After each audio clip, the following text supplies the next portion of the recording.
Have you ever heard of having to use scuba gear to explore an ancient pyramid? We didn't either, until we came across the story of archaeologist Pierce Paul Craceman. His story involves the study of an ancient race just as advanced as the Egyptians, who shared the same continent with a history and culture just as rich and shrouded in mystery. Get ready as the richest goes underwater to explore the tomb of a pharaoh that once ruled the Kingdom of Kush. Before we dive right into our pyramid diving story, let's back it up a bit and learn a little bit about pyramids first. Enormous architectural wonders built all over the world centuries before modern technology. Pyramids were used by ancient peoples as both places of worship and as monuments and tombs of the dead. It's estimated that there are somewhere in the neighborhood of 2,000 pyramids still standing in the world today.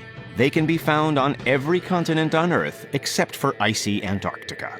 The most famous, of course, are the Great Pyramids of Giza in Cairo, Egypt. The largest stands at 455 feet. The ancient Egyptians built these amazing structures as tombs and monuments for their pharaohs. Over in the Americas, many ancient tribes built step pyramids as temples for worshiping their gods.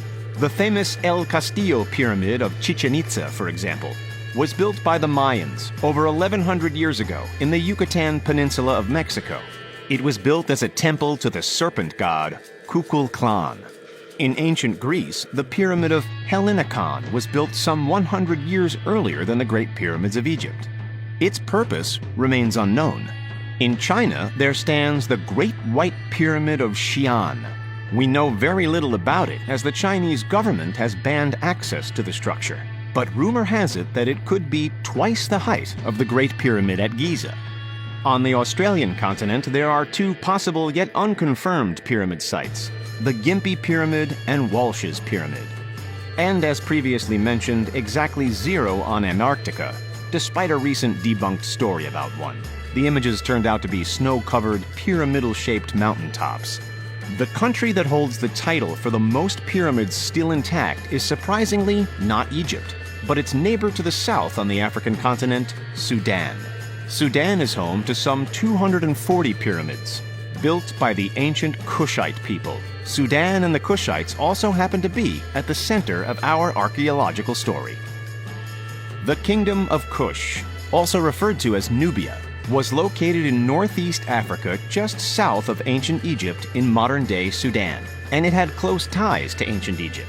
Its main cities were situated along the Nile River and two of its main tributaries, the White Nile and the Blue Nile. If not for the formation of these waterways and their proximity to gold and iron ore deposits, it's likely humans would not have settled in this dry desert region. The Kingdom of Kush lasted for over 1,400 years. First established circa 1070 BCE, when it gained its independence from Egypt. In 727 BCE, Kush took control of ancient Egypt, ruling it until the Assyrians arrived in the next century. Once the Roman Empire conquered Egypt, the Kingdom of Kush began to weaken, and eventually collapsed sometime in the 4th century CE. The Kushite were very similar to the ancient Egyptians in many ways, sharing a religion, a form of government, and many aspects of culture. They worshipped Egyptian gods and mummified their dead and entombed them in pyramids. Aside from the pharaoh and other rulers, the highest class in Kush were the religious leaders, the priests. Much like their Egyptian neighbors, religion and a strong belief in the afterlife played an important role in the life of the Kushite people. The pyramids that the Kushite people built to entomb their pharaohs and other important figures looked very similar to the ancient Egyptian structures. They did have a few key differences, though. For one, they differed in size, with the average Kushite pyramid standing roughly 6 to 30 meters or 20 to 98 feet high, while the average Egyptian pyramid was much taller, at roughly 138 meters or 453 feet. There was also one other major difference. While the Egyptians' burial chambers were located inside the pyramidal structure itself, the Kush burial chambers were located underneath the pyramids, buried below the structure. One such leader buried in this matter was the pharaoh Nestasen. He ruled the Kingdom of Kush from 335 to 310 BCE. The little that we do know about this Nubian king is from writings on stone tablets and a mere few artifacts. The writings tell us that the highlight of his reign came when the pharaoh Nestasin defeated an invasion from Upper Egypt and gained many spoils in his victory. Once Nestasin crossed into the afterlife, he became the last Kushite king to be buried in the royal cemetery and necropolis at Napata, a glorious graveyard spanning more than 7.5 million square feet. The site of the royal cemetery, the ancient city of Napata, is now Karima, Sudan, located about 1 mile west of the Nile riverbank. Seen from the sky, one of its most commanding features is an arc of some 20 pyramids, built between 650 BCE and 300 BCE. National Geographic's Kristen Romey describes this arc of pyramids as appearing, quote, strung together like gems on a delicate necklace. There are more than 20 pyramids at the site overall, though. At least 60 Nubian kings and queens are buried there, among hundreds of other individuals. The most famous resident is Pharaoh Taharqa, who ruled all of Egypt during the 7th century BCE and whose efforts to aid nearby Jerusalem are even mentioned in the Old Testament. The Pharaoh Nestasin's 2,300-year-old pyramid tomb, the last of its kind, stands at roughly 30 feet or 9.1 meters and was erected at one of the lowest points of elevation at the royal necropolis. This is one of the reasons why Nestasin's burial chambers is completely underwater. Why exactly? The pyramid's proximity to the Nile River, combined with both natural and man-made climate change, has caused the groundwater levels to rise over the centuries, submerging the tombs that are cut into the bedrock underneath the pyramids. Due to its low elevation, Nestasin's tomb is among the most submerged. Enter archaeologist Piers Paul Kreisman. Kreisman holds the dual title of both Egyptologist and underwater archaeologist. Yes, indeed, that is a thing. When Kreisman first visited the Royal Cemetery back in 2018, he saw his unique skill set as an opportunity to explore the watery tombs and discover more than what was ever uncovered when the site was first explored nearly a century ago.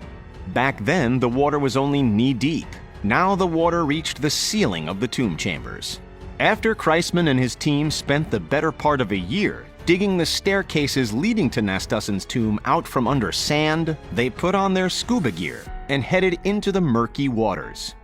Kreisman had to make his way through a series of 3 chambers while navigating in water thick with muddy sediment and making vision close to impossible.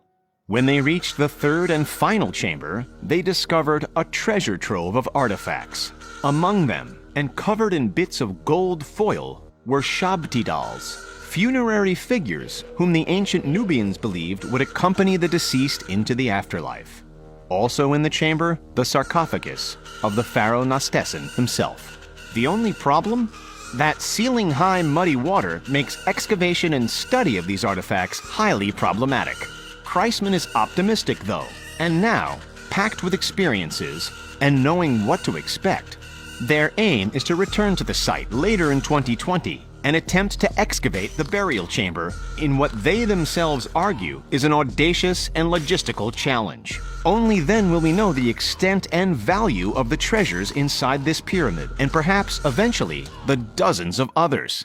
Says Kreisman, quote, "I think we finally have the technology to be able to tell the story of Nuri, to fill in the blanks of what happened here. It's a remarkable point in history that so few know about. It's a story that deserves to be told." End quote. So how about you? Would you take the plunge into those muddy waters to uncover ancient treasures? Give this video a quick thumbs up if you would. How much do you think the treasure inside Nestasin's tomb is worth? Let us know in the comments. If you liked this material, you should definitely check out our related video on how many pyramids there are around the world. There's also our video titled Ancient Discoveries Scientists Still Can't Explain. The links to both are in the description of this video. Don't forget to subscribe to The Richest and be sure and join our notification squad. We're creating new and exciting content all the time, and you don't want to miss a thing. Finally, thanks for tuning in to The Richest, and we'll see you next time. Bye-bye.